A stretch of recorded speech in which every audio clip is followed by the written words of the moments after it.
Just moments ago, this nightmare unfolded right before our eyes. Canadians from coast to coast are storming stores, grabbing everything from canned goods to fuel. All because Donald Trump, that self-proclaimed deal-maker turned international bully, has threatened to slam shut the U.S. Canada border like it's his personal playground gate. Can you believe it? The man who promised to make America great again is now hell-bent on making Canada suffer, and we're not going to stand for it. This isn't just a tweet or a tantrum, it's a direct assault on our way of life, our economy, and our sovereignty. As a proud Canadian, I'm here to break it down for you. Let's start with the chaos that's erupting right now. Picture this. In Toronto, lines snake around Costco warehouses longer than a hockey rink, with families loading up on non-perishables like it's the eve of a zombie apocalypse. In Vancouver, gas stations are seeing runs on fuel cans, and in Calgary, hardware stores are selling out of generators and batteries. Why? Because Trump, in his latest ego-driven rant during a press conference just an hour ago, warned that if Canada doesn't bow to his demands on trade, specifically rolling back our steel export halt and giving in on that Alberta pipeline deal, he'll order border crossings blocked. Not slowed, not inspected more closely. Blocked. He called it leverage, but we've seen this movie before with his tariffs and tantrums, and nobody wants to be caught empty-handed when the credits roll. What makes this threat so infuriating is how it ties directly into the steel crisis that's already gripping our nation. Remember, just days ago, our steel producers in Canada made the tough but necessary call to halt exports to the US. It wasn't out of spite. It was survival. US tariff enforcement and procurement rules have jacked up costs so high, adding $110 to $160 per ton in compliance and exposure, that shipping steel south was bleeding our mills dry. The Canadian Steel Producers Association has been crystal clear. 38% of... And now, instead of negotiating like a rational leader, Trump is escalating to border threats. It's like he's saying, if I can't have your steel cheap, nobody gets anything. How petty can one man be? This isn't leadership. It's a playground bully stealing lunch money. And let's not forget the human cost here. Construction workers in Michigan and Texas are already facing layoffs because of the steel stoppage. But Trump isn't blaming his own policies. He's pointing fingers at us. Meanwhile, in Canada, our workers are holding firm. Quotes from industry leaders like those at ArcelorMittal Dofasco and Stelco echo the sentiment, we won't ship at a loss. It's commercially unavoidable. That's not aggression. That's smart business. But Trump twists it into some grand conspiracy against America. No, it just exposes his desperation.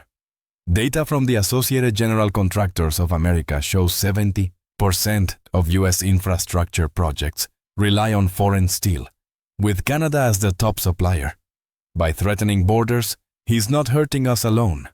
He's sabotaging his own country's growth.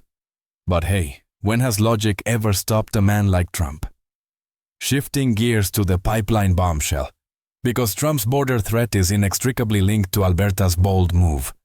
Alberta, under Premier Danielle Smith, just announced a game-changing U.S. pipeline deal that bypasses federal red tape and sends 1 million barrels of oil a day straight south. This isn't some pie-in-the-sky plan. Contracts are signed, crews are mobilized, and hundreds of millions have already... Remember Keystone XL? Energy East? Northern Gateway? Those projects, which could have added $55 billion to our GDP annually, were killed by political games, not engineering flaws. Alberta's had enough, and rightly so. Premier Smith nailed it when she said, "Why leave $9 trillion in reserves in the ground? No other country would. This deal isn't defiance. It's deliverance for our economy." But Trump? Oh, he's fuming because this pipeline strengthens Canada's hand.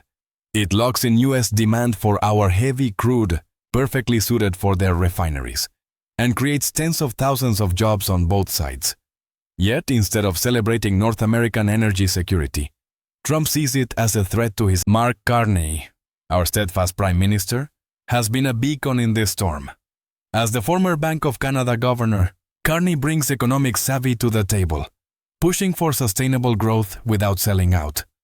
In a recent statement, he said, "Canada will not be bullied. We'll protect our interests while seeking fair deals." That's the leadership we need. Calm, calculated, and unapologetically Canadian.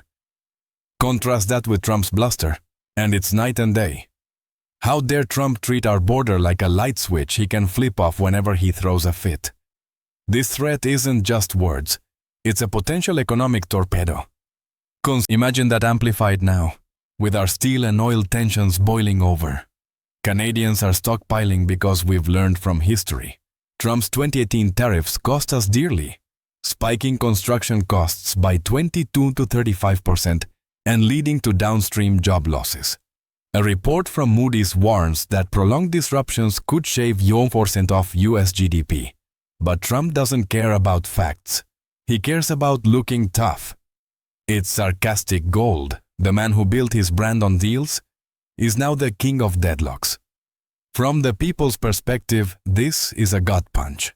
Everyday Canadians, truckers, farmers, small business owners are the ones who suffer when borders close. In Windsor, Ontario, Trump's threats amplify the pain from our ongoing economic woes, like the productivity crisis where U.S. workers are 30% more efficient because they've invested in tech while we've been stuck in housing speculation. But blame Trump, not us.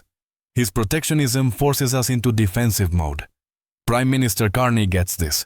He's focused on smashing oligopolies in telecom and groceries to lower costs for families, unlike Trump's cartel-friendly policies that let Big Corp gouge everyone. Let's dissect Trump's leadership, or lack thereof, from the ground up. The man struts around like he's the savior of the working class, but his threats scream hypocrisy. He rails against foreign dependence while relying on Canadian steel for his vaunted Cleveland Cliffs and Nucor execs have quietly admitted as much. So, Trump's border blockade? It's self-sabotage wrapped in nationalism. Canadians see through it. Polls show 67% of us view his tactics as bullying, per a recent Angus Reid survey. And why shouldn't we? History repeats.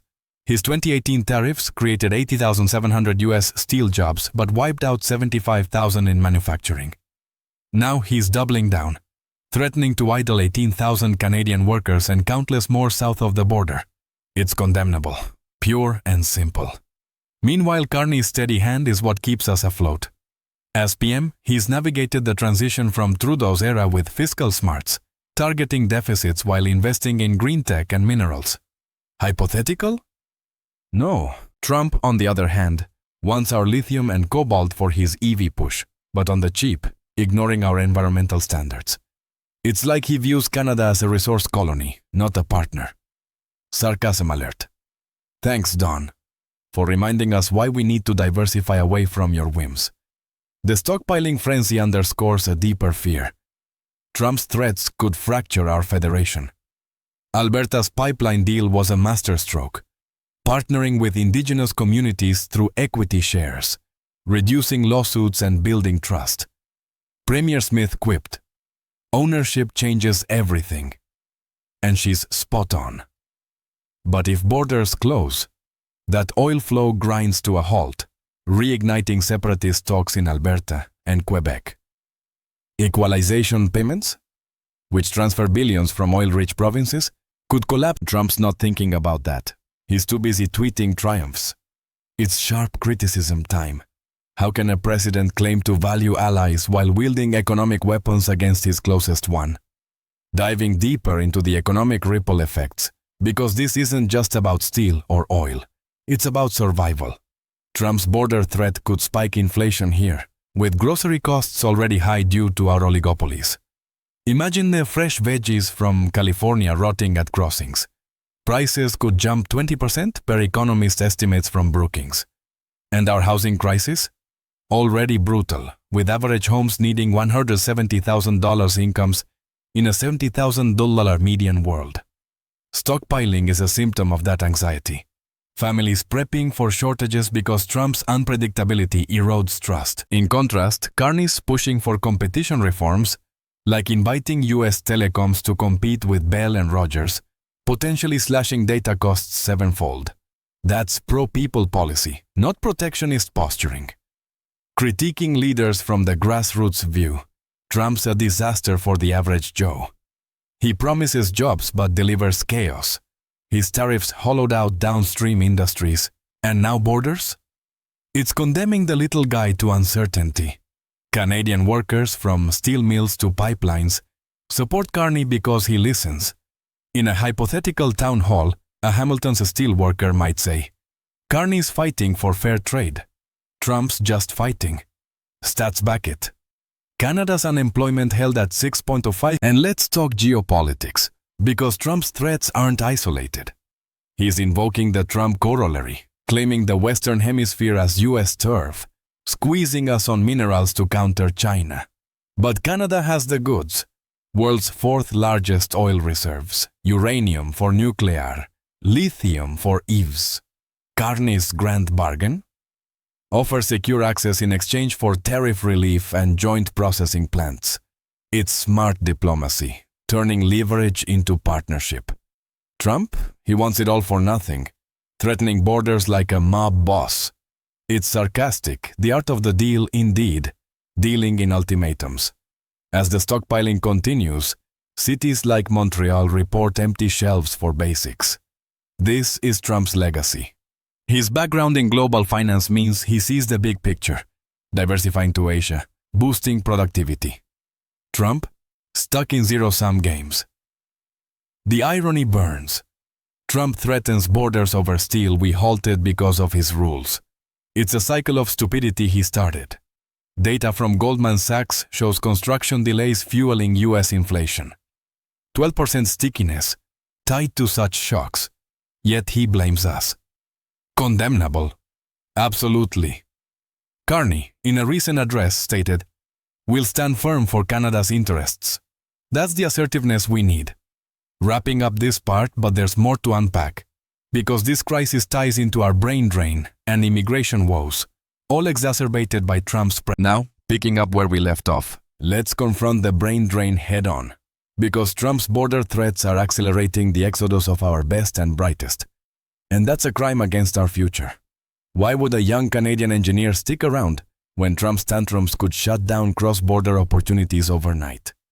Immigration to the U.S. surged 70% in the last decade, with high-skilled folks fleeing for better pay and stability.